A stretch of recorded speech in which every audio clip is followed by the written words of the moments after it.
माँ दुर्गा की नौ शक्ति का दूसरा स्वरूप ब्रह्मचारिणी का है।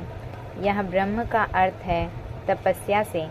माँ दुर्गा का यह स्वरूप भक्तों और सिद्धों को अनंत फल देने वाला है।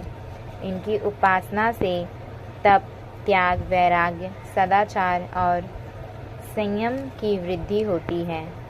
ब्रह्मचारिणी का अर्थ है तप की चारिणी, यानी तप का आचरण करने वाली। देवी का यह रूप पूर्ण, ज्योतिर्मय और अत्यंत भव्य है। इस देवी के दाएं हाथ में जप की माला है और बाएं हाथ में कमंडल धारण किए हैं।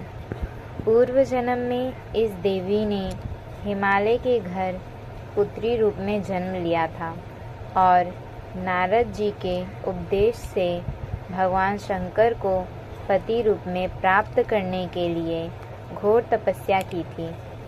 इस कठिन तपस्या के कारण इन्हें तपचारिणी अर्थात ब्रह्मचारिणी नाम से अभिहित किया गया।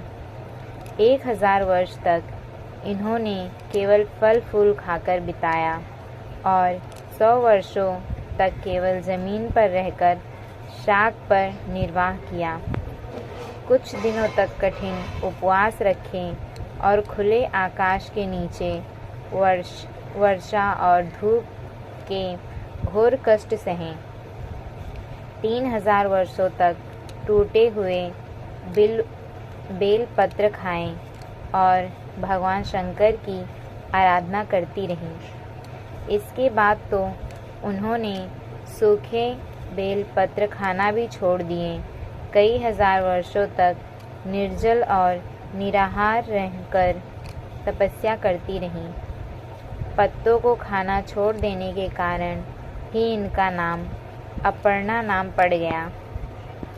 कठिन तपस्या के कारण देवी का शरीर एकदम क्षीण हो गया।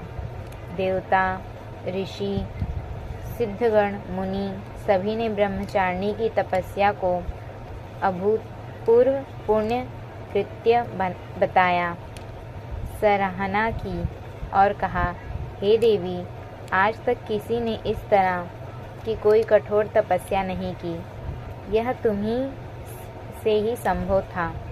तुम्हारी मनोकामना परिपूर्ण होगी और भगवान चंद्रमौली शिव जी तुम्हें पति रूप में प्राप्त होंगे। अब तपस्या छोड़कर घर लौट जाओ। जल्द ही तुम्हारे पिता तुम्हें बुलाने आ रहे हैं। इस देवी की कथा का सार यह है कि जीवन के कठिन संघर्षों में भी मन विचलित नहीं होना चाहिए। माँ ब्रह्मचारिणी देवी की कृपा से सर्व सिद्ध प्राप्त होती हैं। दुर्गा पूजा के दूसरे दिन देवी के इसी स्वरूप की